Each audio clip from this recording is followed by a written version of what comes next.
Hey guys, it's me Dina back with another YouTube video, and this time we're talking about advice for young designers.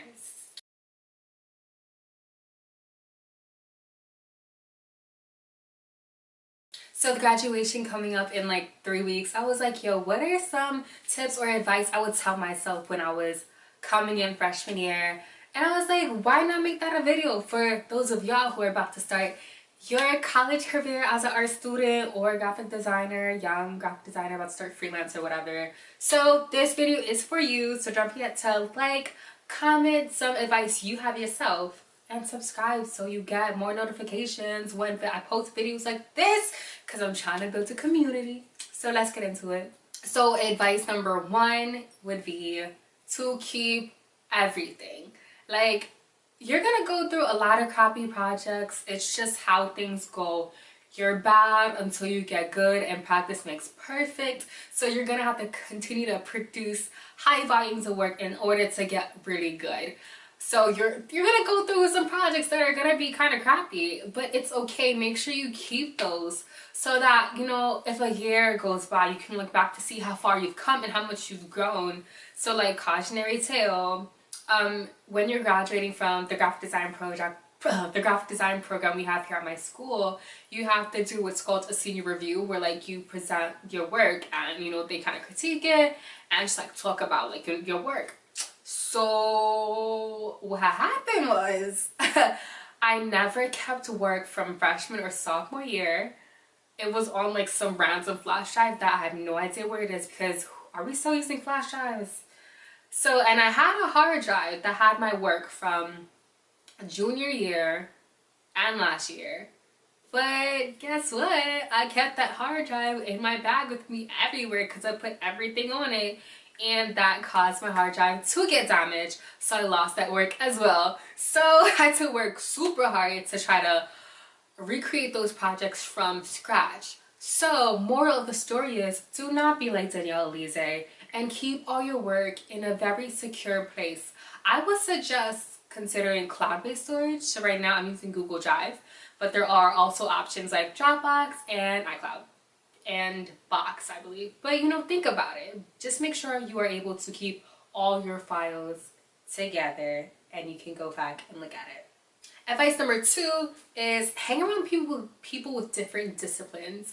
You, as a designer, you know, strive for collaboration. So make friends with people who do things outside of what you do. Because I know like one thing that jobs look for when they're hiring designers is someone whose passions or interests lie in things that are also outside of design, because that's something that can inform and inspire the work that you produce.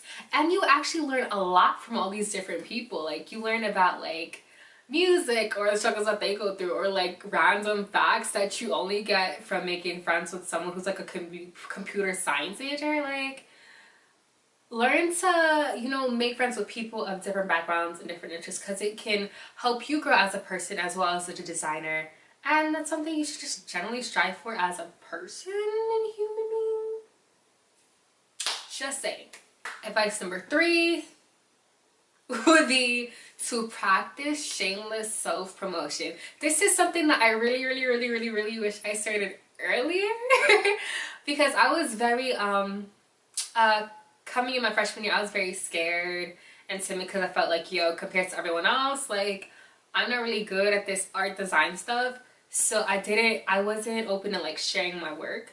But now I wish I did, even in those like growth stages where you're just learning, because promote yourself. Like, this is the type of field where you want people to hire you. So until you get to that place where they're actively seeking you out for that specific thing that you do, I would be like, yo, you kind of gotta campaign for jobs, you know? You want people to hire you, and how can they hire you if they can't find you? So I would suggest, you know, like maybe starting like an Instagram account and posting strictly like your artwork, your processes, you know, sketches, you know, just something that talks about like, or shows who you are as a designer and can allow people to see what it is that you do and why you would be a good fit for whatever job they have. So I would definitely say make sure you self-promote, because if you're not your biggest fan, then insert inspirational quote here. But yeah, make sure you promote yourself. And the last tip is actually something that someone recently told me that has stuck with me, and it's something that I'm working on myself, and it is to always work to increase your value. Obviously, we know that, like, yo, whoever you are right now is not who you're gonna be in 5 years. If it is, then you got a problem, and I would implore you to work on yourself.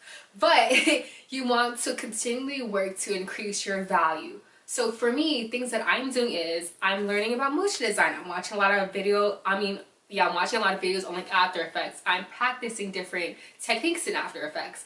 I'm working on illustration right now. I am reading a lot of books about like design trends, and then even outside of graphic design, I'm increasing my value as just like an overall team player, learning different things. So I'm also learning how to like do locked hair.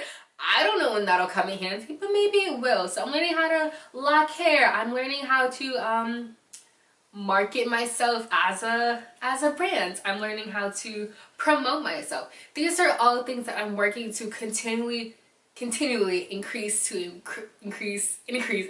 my value as a team player, so that when it is time for me to like apply for jobs, these are things that I can show that, yo, I have skills and this is what I'm working on to be a strong asset to your team, not only as a designer, but as someone who has knowledge of all these other things. So, you should get into that. Like, yo, pick an interest and work on it. Maybe pick a new interest every 6 months, so you're continually like learn things, and then maybe it can turn into something that you're super passionate about outside of design, and maybe it'll be like a therapeutic outlet for when you need to take a break. Because I do find that when you're in like a creative rut, put your design down and go do something, and then you will get really inspired. So increase your value.